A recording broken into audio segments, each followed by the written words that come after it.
Yan, kuha na muna lang sila ng ano. Ulit, lokal ng palawan to. Ito. Okay, 1, 2, 3. Lokal ng Palo Alto!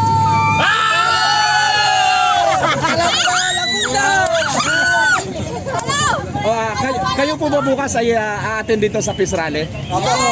Okay. Ayan mga kababayan, kasama po natin ang taga Palo Alto, Calamba, Laguna. Calamba, Laguna sila mga kababayan, mga kasulid DDS, ka-BMR, no? Anong oras mo kayo dumating dito? Kanina pa po, mga alas 4. Ay, alas 4 pa, tagal. Yung nakita ko kanina ron, Nueva Ecija. So kayo rito, sa area na ito, Calabarzon kayo. Laguna, halo-halo. Pero mostly mga labas ng Metro Manila. Laguna po, no? Oo. Ano po inyong masasabi ngayon sa ano? Bigyan nyo lang kami ng konting idea or konting ano po ang inyong masasabi ngayon? At ano pong aabangan namin bukas?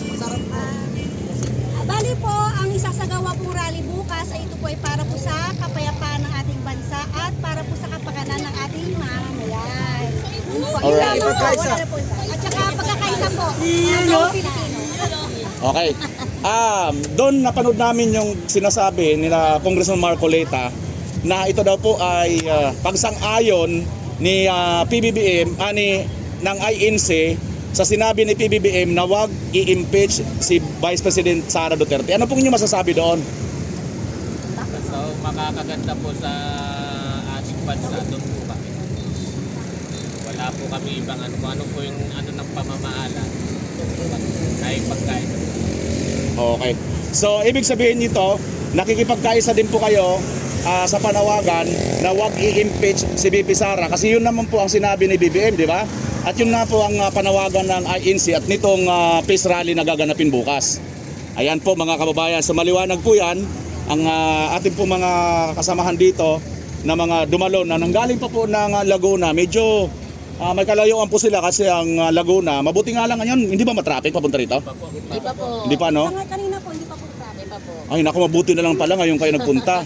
Kasi kung bukas, di ba Lunes?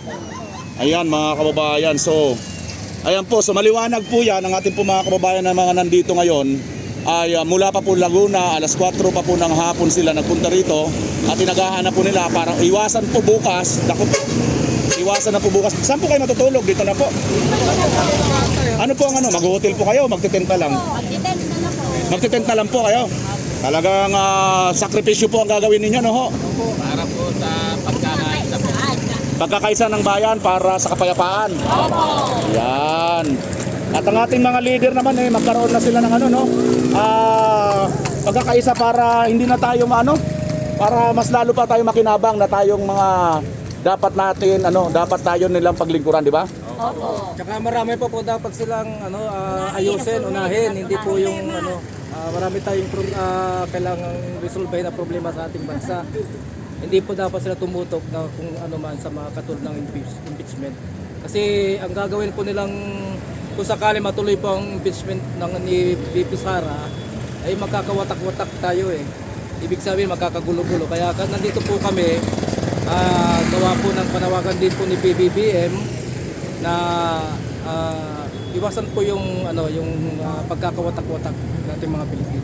Yun lang po sa amin. Tsaka sumusunod po kami dahil sa nanawagan po ang aming pamamahala. Ito po ay proseso ng aming pagkakaisa sa loob po ng Iglesia ni Cristo po. Oh. Sir, matanong ko lang ng konti, no? Baka sakali lang alam nyo. Mayroon ba kayong uniform? Ano bang suot ninyo? Anong kulay ng damit? Wala naman po Ang sa amin po kasi puti. Puti? Pero puti po tapos meron po katulad po niya. Bukas na po namin susuotin yung mga Bukas na po may respond po kami. Kasi ang rally po nito ay hindi lang po lahat po ay INC. May mga ibang religion po na pupunta rin po. Para po makilala kami, may uniform po at saka meron pa may wristband.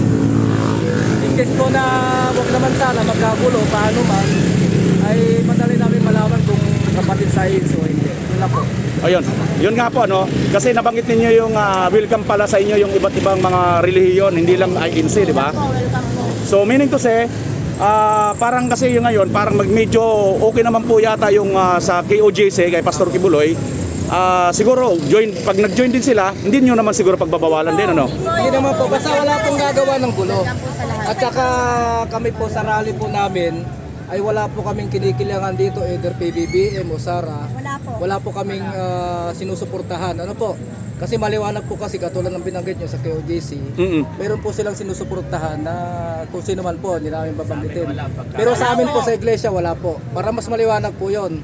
Wala po kaming sinusuportahan na kahit sino pong politiko. Alright. Ito pong ginagawa po namin peace rally, nagmula sa pamamahala namin, ay para sa kapayapaan. Yun lang po ang bilin sa amin. Wala po kaming sinusuporta na kung sino ang politiko. Wala kaming pakialam kung mag-away-away sila. Basta kami sa kapayapaan lang. Sa kapayapaan lang po para magkasundo-sundo po sila. Yun lang po. Okay. Ayan. Maraming salamat sa inyo mga sir at good luck po bukas sa Peace Rally.